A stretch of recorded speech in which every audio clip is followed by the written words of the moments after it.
ఈరోజు మోషే తల్లి మోషేను ఎలా పెంచింది అనే అంశాన్ని మనం ధ్యానిద్దాం. ఫరో కుమార్తె స్నానానికి రావడం, ఆ నదిలో ఏటి ఒడ్డున ఉన్న ఆ జమ్ము పెట్టెని చూడడం, ఆ జమ్ము పెట్టె తన దగ్గర తీసుకురమ్మని చెప్పడం, ఆ జమ్ము పెట్టె తన యొద్దకు తీసుకుని వచ్చినప్పుడు జమ్ము పెట్టె తెరవడం, ఆ తెరిచినప్పుడు ఆ జమ్ము పెట్టెలో బహు సుందరుడైన మోషే ఏడుస్తూ ఉన్నప్పుడు ఫరో కుమార్తె హృదయంలో దేవుడు దయను కనికరాన్ని పుట్టించి ఈ పిల్లోని ఏం చెయ్యాలి అనేటటువంటి ఆలోచన వస్తున్నప్పుడు మాంతంగా మిరియాము వచ్చి, హెబ్రీలో ఈ బిడ్డ అంటున్నారు కదా, ఈ బిడ్డ కొరకు దాదిని తీసుకురమ్మంటారా, పెంచే తల్లిని తీసుకురమ్మంటారా అనడం, సరే అని చెప్పడం, మిరియాము వెళ్ళి సరాసరి తమ తల్లిని అనగా మోషే తల్లిని మిరియాము తల్లిని తీసుకొని రావడం, ఇదంతా పరిస్థితులు మీరు గమనించారండి. ఇదంతా కూడా దేవుని ప్రణాళిక.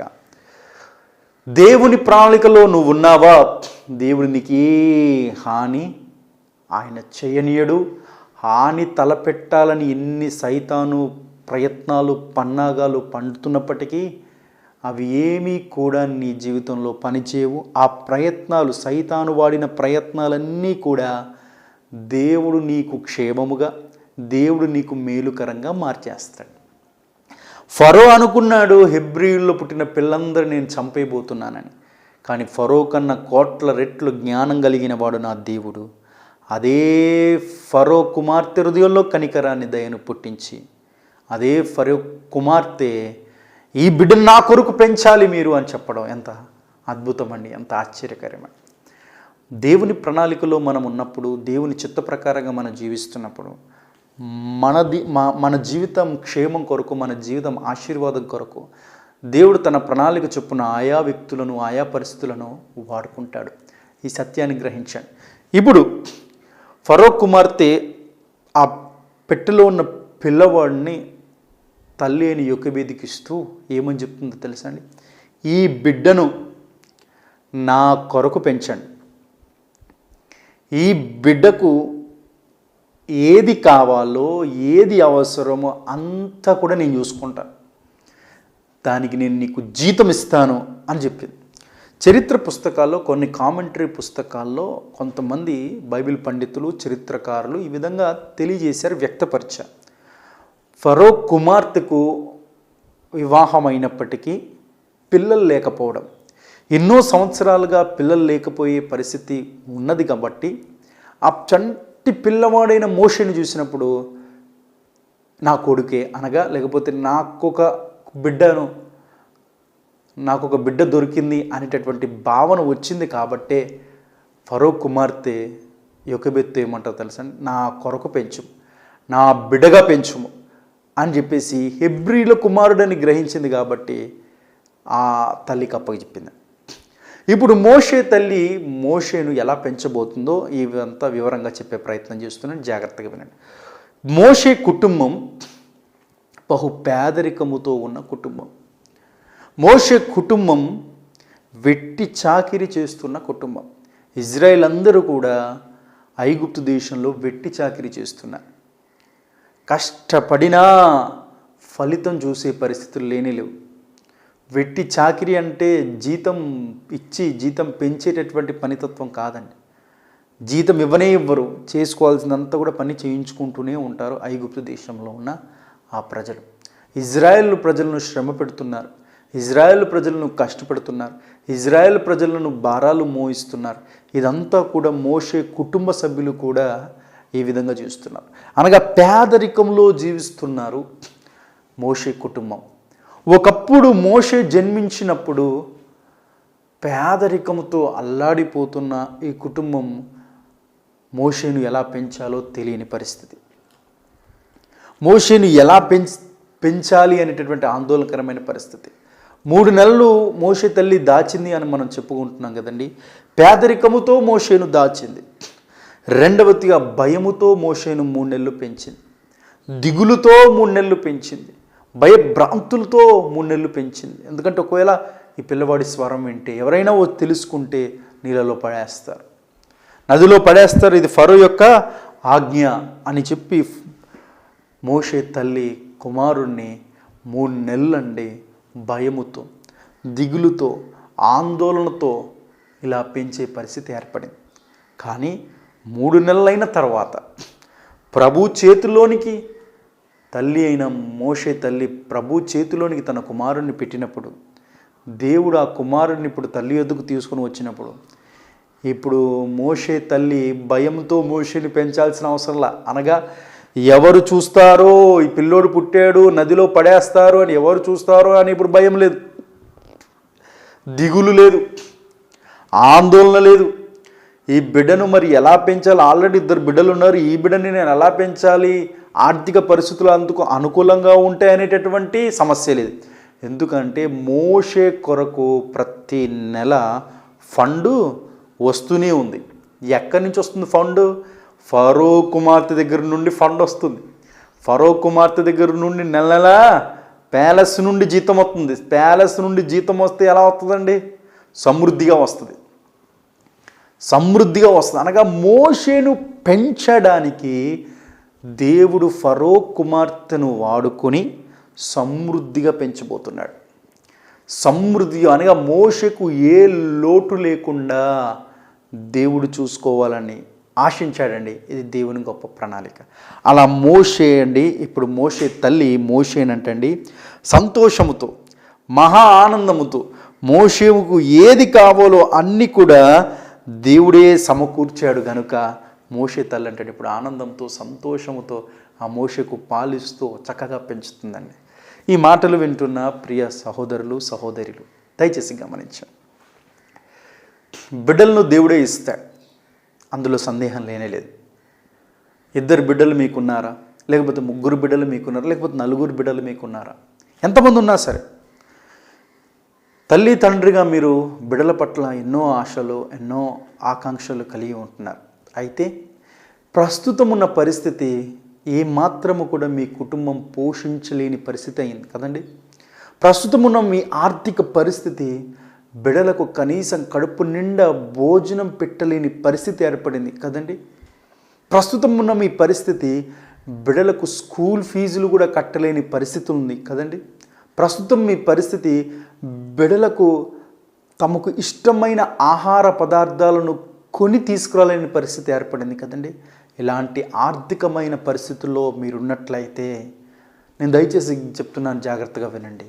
మీ ఆర్థిక పరిస్థితులను మార్చేవాడు నా దేవుడు. మీ ఆర్థిక లోటులను మార్చేవాడు నా దేవుడు. మీ ఆర్థిక పరిస్థితిని మార్చి మిమ్మల్ని ఐశ్వర్యవంతులుగా చేయగలిగిన వాడు నా దేవుడు. ఆయన నా ప్రభు అయిన యేసుక్రీస్తు. మీకున్న పరిస్థితిని దేవుడికి తెలియజేయండి. ప్రభువా, బిడ్డలు ఇచ్చింది నువ్వే నాయన, ఈ బిడ్డలకు సమకూర్చేది నువ్వే ప్రభు అని మీరు ప్రార్థన చేయండి. నా దేవుడు ఎలాంటి అద్భుతమైన చేయగలవాడు. నా దేవుడు ఎంతటి ఆశ్చర్యకార్యమైన చేయగలవాడు. నా దేవుడు బిడ్డలను పోషించడానికి ఆయన ప్రత్యేకమైన శ్రద్ధ కలిగి ఉంటాడండి. చాలామంది బిడ్డలు కలిగి ఉన్నవారు ఎలా పెంచాలని బాధపడుతూ ఉంటారు. ఒకరు పుట్టారు, 2 పుట్టారు, 3వ వ్యక్తి లేదా వీళ్ళని ఎలా పెంచాలని బాధపడుతూ ఉంటారు. దయచేసి గమనించండి, బిడ్డను మీకు ఇచ్చిన దేవుడు ఆ బిడ్డకు అన్ని సమకూర్చేది కూడా నా దేవుడే. ఏ దేవుడైతే మీకు ఆ బిడ్డనిచ్చాడో ఆ బిడ్డకు చూసుకోవలసిందంతా కూడా, సమకూర్చవలసిందంతా కూడా నా దేవుడే కలిగి ఉన్నాడు. కాబట్టి మీరు చింతించకండి, మీరు బాధపడకండి, మీరు భయపడకండి. దేవుని పట్ల సంపూర్ణంగా నమ్మకం, విశ్వాసం కలిగి ఉండండి. మీ బిడ్డల భవిష్యత్తులు కావచ్చు, మీ బిడ్డల ఆహార పరిస్థితులు కావచ్చు, మీ బిడ్డల స్కూల్ ఫీజులు కావచ్చు, మీ బిడ్డల బట్టలు కావచ్చు, ఏది కావాలో అవన్నీ దేవుడు తన ఐశ్వర్యము చొప్పున సమకూరుస్తాడు. బైబిల్లో అద్భుతమైన మాట ఉంటుందండి, సింహపు పిల్లలు లేమిగలవై ఆకలి గునునేమో కానీ దేవుని ఆశ్రయించే పిల్లలకు ఆకలిని దేవుడు ఇవ్వనివ్వడండి. అనగా సింహ పిల్లలైనా ఆకలి కొంటాయేమో కానీ దేవుని పిల్లలు ఆకలి కొనడం దేవుడు చూడండి. అందుకంటే సింహపు పిల్లలైనా ఒకవేళ ఆకలి కొనే పరిస్థితి రావచ్చేమో కానీ దేవుడి పిల్లలు మాత్రం ఆకలి వచ్చేటటువంటి పరిస్థితి దేవుడు రానివ్వడు. అంత బాధ్యతగా దేవుడు చూసుకుంటాడు. నిజమండి, దేవుడు చూసుకునేటటువంటి దేవుడు అండి, నమ్మదగిన దేవుడు అండి నా దేవుడు. చూడండి, బైబిల్లో మరొక వాక్యం ఉంటుంది, సేవకుల పిల్లలు భిక్షమెత్తుకొనుట చూడలేదు అనే మాట ఉంటుందండి. అనగా దేవుడు అలాంటి పరిస్థితి దేవుడు రానివ్వడండి. మన దేవుడి పట్ల మన నమ్మకం కలిగి, మన దేవుడి పట్ల మనం విశ్వాసం కలిగి, ప్రభువా బిడ్డనిచ్చింది నువ్వేనైనా, ఈ బిడ్డను పోషించే బాధ్యత కూడా నీ. బిడ్డల్ని ఎలా చదివించాలో తెలియని పరిస్థితి, మంచి ఉన్నతమైన చదువులు చదివించాలనుకుంటారు, కానీ ఏమో ఆర్థిక పరిస్థితి ఏమాత్రం సరిపోదు. బిడ్డలకు మంచి భోజనాలు పెట్టాలనుకుంటారు, కానీ ఆర్థిక పరిస్థితి ఏమాత్రం సరిపోదు. తమ పక్కనున్న బిడ్డలు మంచి కాన్వెంట్ స్కూల్లో చదువుతున్నప్పుడు, తమ పక్కనున్న బిడ్డలు మంచి మంచి యూనిఫామ్స్ కలిగి ఉన్నప్పుడు, తమ పక్కనున్న బిడ్డలు చాలా మంచి మంచి జీవితం కలిగిస్తున్నప్పుడు, అయ్యో మా బిడ్డలకేంటి పరిస్థితి అని చాలామంది తల్లిదండ్రులు బాధపడతారని. చాలామంది తల్లిదండ్రులు బాధపడతారు. అనారోగ్యం వస్తే మంచి వైద్యం చేయించుకోలేని పరిస్థితి అని బాధపడుతూ ఉంటారండి. దయచేసి గమనించండి, అలా బాధపడుతున్నట్లయితే మీరు మీ బిడ్డల కోసం ప్రత్యేకంగా ప్రార్థన చేయండి. దేవుడు గొప్ప దేవుడు, ఎవరి హృదయంలోనైనా కనికరమును దయను పుట్టించగలిగిన దేవుడు. కాబట్టి మీ బిడ్డలకు అన్నీ సమకూర్చడానికి దేవుడు ఎవరినో ఒకరిని వాడుకుంటాడు. దేవుడు ఎవరినో ఒకరిని వాడుకుంటారు. అది మీ మేడం గారు అవ్వచ్చు, మీ సార్ గారు అవ్వచ్చు, మీ యజమానుడు అవ్వచ్చు, మరెవరినైనా కావచ్చు. వారి హృదయంలో దయ పుట్టించి దేవుడు వాడుకుంటాడు. నేను ఒక యథార్థమైన సంఘటన చెప్తాను, జాగ్రత్తగా వినండి. నాకు తెలిసిన ఒక సిస్టర్ గారు ఉన్నారు. వారు ఒక ఇంటిలో పనిచేస్తారు. ఇంట్లో పనిచేసేటటువంటి తత్వం. అయితే ఆ ఇంట్లో నమ్మకంగా పనిచేస్తున్నారు. ఒకరోజు ఆ సిస్టర్ గారు సాక్ష్యం చెప్పినప్పుడు నాకు ఆశ్చర్యం కలిగింది. ఆ అకాడమిక్ వచ్చేసింది, పిల్లలకి స్కూల్ ఫీజులు కట్టాలి, ఇద్దరు పాప బాబు. ఎలా కట్టాలి తమకు ఆశ ఉంది ఏంటంటే, బిడ్డలు మేము సరిగ్గా చదువుకోలేదు కానీ మా బిడ్డలు మంచి చదువు, ఇంగ్లీష్ మీడియం మంచి కాన్వెంట్ స్కూల్లో మంచి చదువు చదవాలి, మంచి యూనిఫామ్ వారు ధరించాలి, మంచి పుస్తకాలు మంచి జ్ఞానం వారు సంపాదించాలని కాన్వెంట్ స్కూల్లో ఎంత ఎక్కువ ఖర్చు అయినా పర్లేదని చెప్పేసి భరిద్దామని చెప్పేసి ఏదో అప్పో సొప్పో చేద్దామని చెప్పేసి స్కూల్లో వేసిందంటండి. స్కూల్లో అయితే ఒక సంవత్సరం ఎంతో కష్టంతో చదివించిందండి. రెండో సంవత్సరం డబ్బులు ఏమాత్రం లేవు, ఆల్రెడీ అప్పు అయ్యింది, అప్పుకు వడ్డీలు కడుతున్నారు, ఇంకా అప్పు చేయలేని పరిస్థితి. ఇప్పుడు ఎలా అని ప్రార్థన చేసుకుంటూ ఉందంట. అయితే తను ఎక్కడైతే పనిచేస్తుందో అక్కడ నమ్మకంగా పనిచేస్తుందంటండి. ఒకరోజు అనుకోకుండా వాళ్ళ ఇంటి యజమానురాలు పిలిచారంట. అమ్మా, మీరు గడిచిన కొన్ని సంవత్సరాలుగా మా దగ్గరనే పనిచేస్తున్నావు కదా అంటే, అవునమ్మగారు అని చెప్పిందండి. ఏం లేదమ్మా, నాకు ఒక ఆలోచన వచ్చింది. ఏంటంటే, మీ బిడ్డలు ఏం చేస్తున్నారు అంటే, ఇలా స్కూల్లో చదువుకుంటున్నారు. ఏ స్కూల్లో? పలానా కాన్వెంట్స్. అబ్బా, అంత కాన్వెంట్ స్కూల్లో చదివిస్తున్నాం అంటే, ఏదో దేవుని కృపను బట్టి చదివిస్తున్నాం మేడం గారు అని చెప్పిందంట. మాకు ఒక ఆలోచన వచ్చింది, నీ గురించి మేము మాట్లాడుకున్నాం, చాలా నమ్మకంగా పనిచేస్తున్నావు, సమయానికే వస్తున్నావు, అన్ని పనులు చక్కబెడుతున్నావు, ఎక్కడ కూడా నీ పనితత్వంలో లోపం లేకుండా చేస్తున్నావు.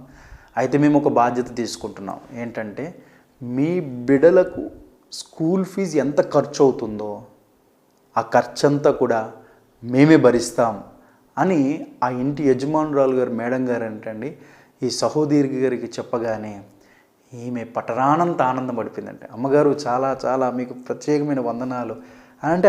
ఆ ఇంటి యజమానురాలు, ఆమె క్రైస్తవులు కాదు, హైందవులు, దేవుణ్ణి ఎరగని వారు, అయినప్పటికీ ఈమె పనితత్వము, ఈమె నమ్మకత్వాన్ని అంత చూసి వీరి బిడలకు స్కూల్ ఫీజు కట్టవలసిన బాధ్యత మేము తీసుకుంటామని చెప్పి వారు తీసుకున్నప్పుడు ఈ సహోదరి సంతోషంతో సాక్ష్యం చెప్పినప్పుడు నేను ఎంతో సంతోషించానని. నిజమే కదండి, మన బిడలకు దేవుడు ఏది కావాలో, ఏది అవసరమో, ఏది సమకూర్చాలో నా దేవుడికి తెలుసండి. ఎవరి హృదయంలో ప్రేమను పెట్టాలో, ఎవరి హృదయంలో కనికరం పెట్టాలో, ఎవరి హృదయంలో మనస్సును పెట్టాలో నా దేవుడికి తెలుసండి.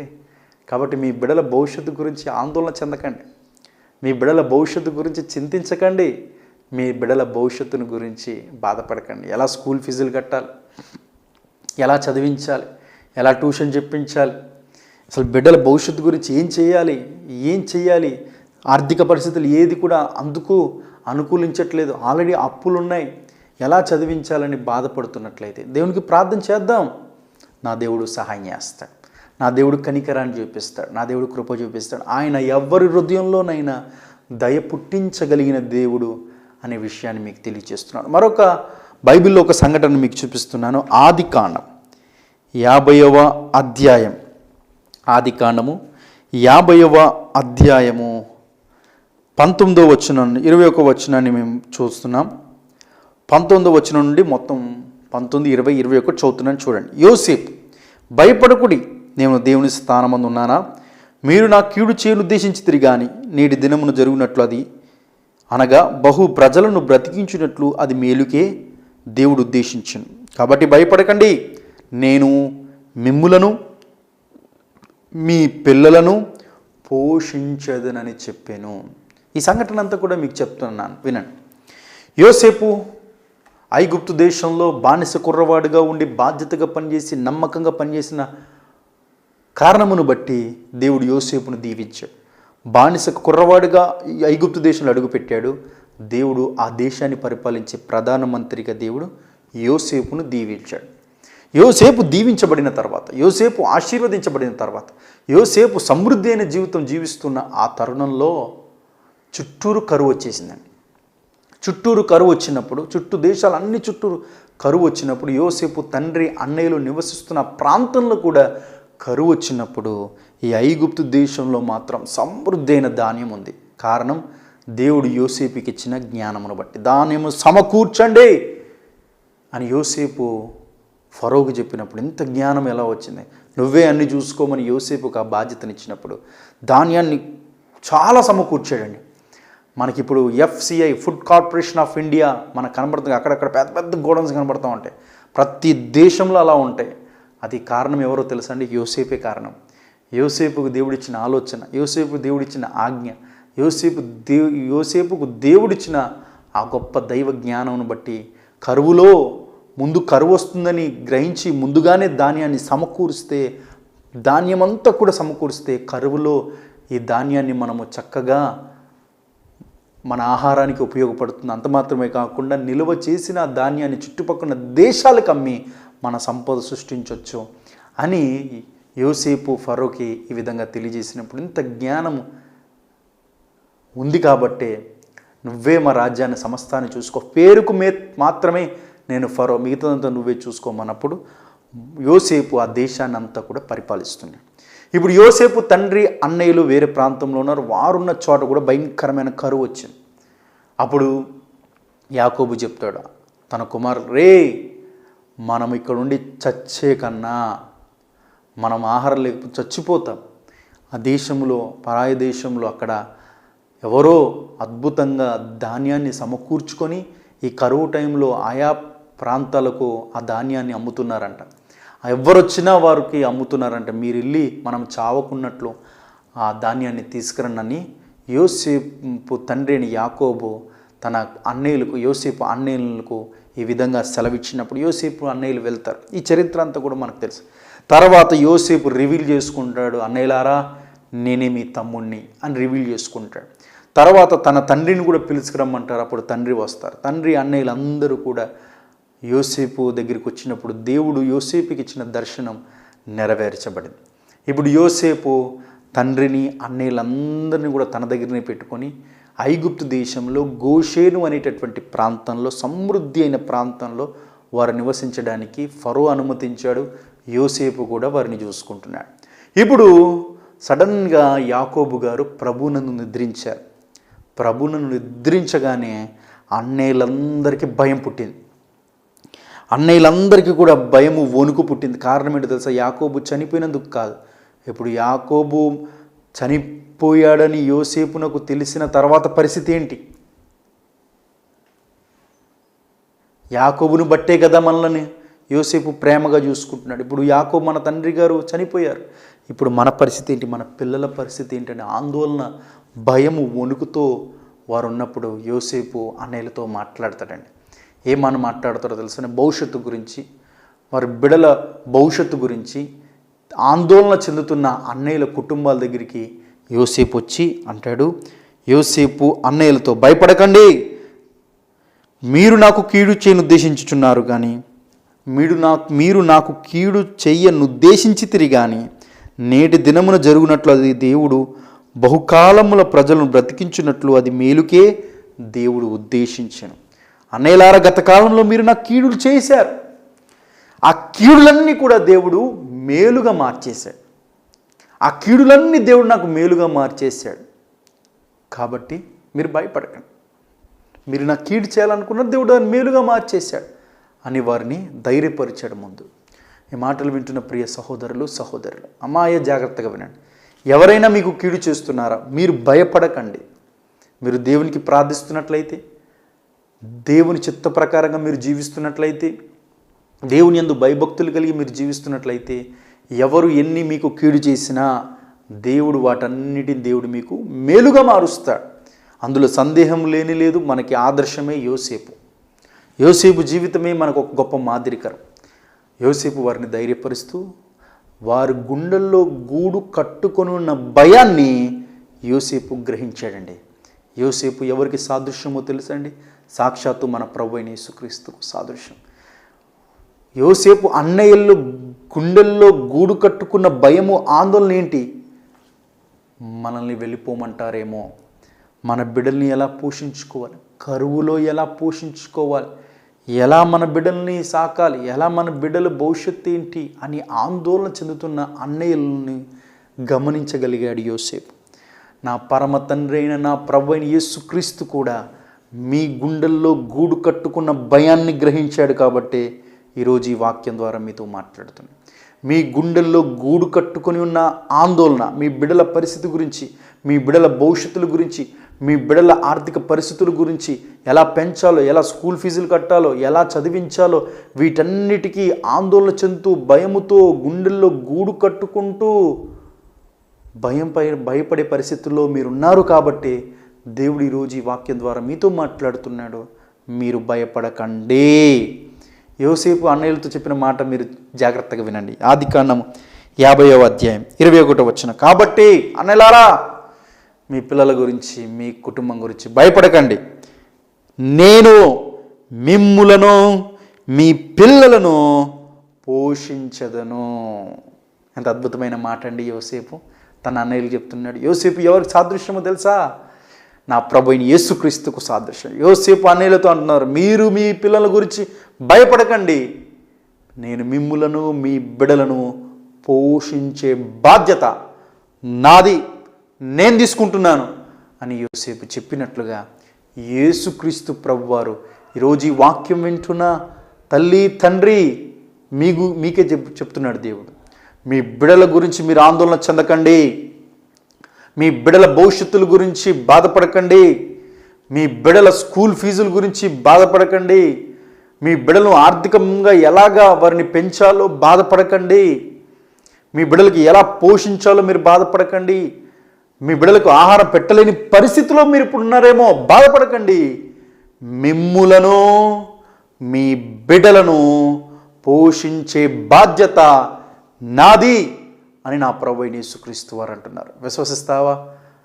ఇంకెంతవరకు కృంగిపోతావమ్మా? ఇంకెంతవరకు కృంగిపోతావు? ఒకవేళ ఈ మాటలు వింటున్న తల్లి, ఒకవేళ భర్తను కోల్పోయి కుటుంబాన్ని ఎలా నడిపించుకోవాలో తెలియక, బిడ్డల్ని ఎలా చదివించుకోవాలో తెలియక, బిడ్డల్ని ఎలా పోషించుకోవాలో తెలియక, నువ్వు ఎలా బ్రతకాలో నీకు తెలియక ఆందోళనకరమైన పరిస్థితుల్లో ఉన్నట్లయితే భయపడకు. తొందరపాటు నిర్ణయాలు తీసుకోకు. దేవుని పట్ల నమ్మకం కలిగి ఉండు. ఆయన నిన్ను పోషిస్తాడు, నీ బిడ్డలను పోషిస్తాడు. ఆయన మిమ్మల్ని పోషిస్తాడు, మీ బిడ్డలను పోషిస్తాడు. పోషించడం మాత్రమే కాదు, మీ బిడ్డలను ఉన్నతమైన స్థానంలో ఆయన కూర్చుండి పెడతాడు. నమ్మి విశ్వసించండి. మీరు నమ్మి విశ్వసిస్తారని మనస్ఫూర్తిగా ఈ మాటలు మీకు తెలియచేస్తుంది. నిర్గమకాండము 2వ అధ్యాయం 9వ వచనం నుంచి మనం నేర్చుకున్నాం. మోషే తల్లి మోషేను ఇప్పుడు సంతోషంగా, ఆనందంగా, సమృద్ధిగా, మహా ఆనందంతో పెంచగలుగుతుందండి. కారణం దేవుడే. ఒకప్పుడు 3 నెలలు భయంతో పెంచింది, పేదరికంతో పెంచింది. ఇప్పుడు ఫరో కుమార్తె జీతం పంపిస్తుంది.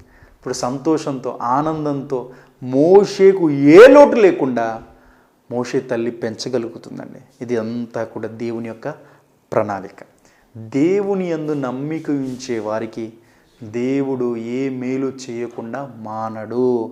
ఆయన ప్రతి మేలును అద్భుతంగా చేస్తాడు. అలాంటి గొప్ప గొప్ప మేలు దేవుడు మీ జీవితంలో కూడా చేయాలని మనసారా కోరుతూ నా మాటలు ముగిస్తున్నాను. రండి ప్రార్థన చేద్దాం. ప్రేమ నమ్మకము కలిగిన మా తండ్రి, మీకు స్తోత్రాలు. ఒక కుటుంబాన్ని, వారి బిడ్డలను ఎలా పట్టించుకొని పోషిస్తారో ఈరోజు ఈ వాక్యం ద్వారా మాతో మాట్లాడినందుకు స్తోత్రం. విత్తబడిన వాక్యం ప్రతి ఒక్క హృదయంలో నాటబడి ఫలించుటకు సహాయించు.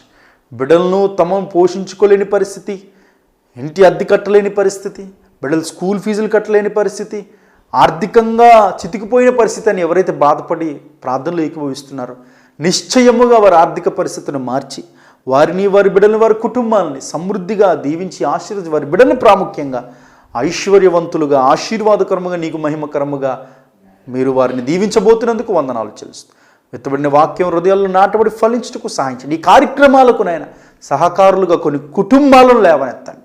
వారి కార్యక్రమాలకు నైనా సహకారులుగా, స్పాన్సర్లుగా ఉండి ఈ వాక్యాన్ని అనేక మంది ప్రకటించేవారుగా ఆశీర్వదించబడిన కుటుంబాలని సేవకుడికి మీరు పరిచయం చేయబోతున్నందుకు వందనాలు చెల్లిస్తూ యేసయ్య నామములో ఈ ప్రార్థనని వేడుకుంటున్నాం తండ్రి, ఆమేన్.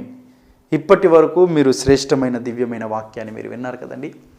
మరల రేపు ఇదే సమయం మనందరం కలుసుకుందాం. రక్షించే వాక్యం అనే మన టీవీ ప్రోగ్రాం ప్రతిరోజు రాత్రి 8:30 గంటలకు ప్రసారం అవుతుంది. మీరు వీక్షిస్తున్నారా? వీక్షిస్తున్నట్లయితే సంతోషం. 10 మందికి తెలియచేయండి. అదే సమయంలో ఈ టీవీ ప్రోగ్రాంకి మీరు స్పాన్సర్ చేయాలి అనేటటువంటి ప్రేరేపణ దేవుడు మీకు ఇచ్చినట్లయితే టీవీలో కనబడుతున్న నెంబర్కి మీరు ఫోన్ చేసినట్లయితే మీరు ఈ టీవీ ప్రోగ్రాంకి ఏ విధంగా స్పాన్సర్ చేయగలరో మీకు తెలియజేసే ప్రయత్నం చేస్తాం.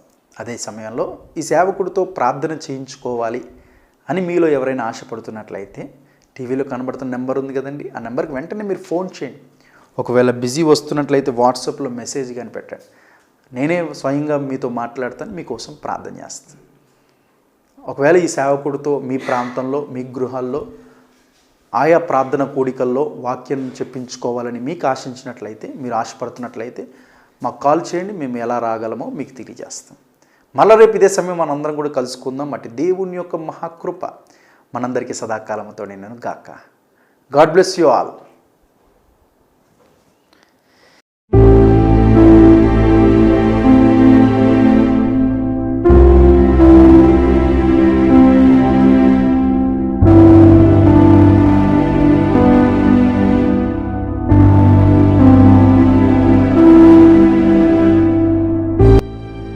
మా address pastor N John Kennedy, Bhimavaram, పశ్చిమ గోదావరి జిల్లా, ఆంధ్రప్రదేశ్. Cell number 7702292060.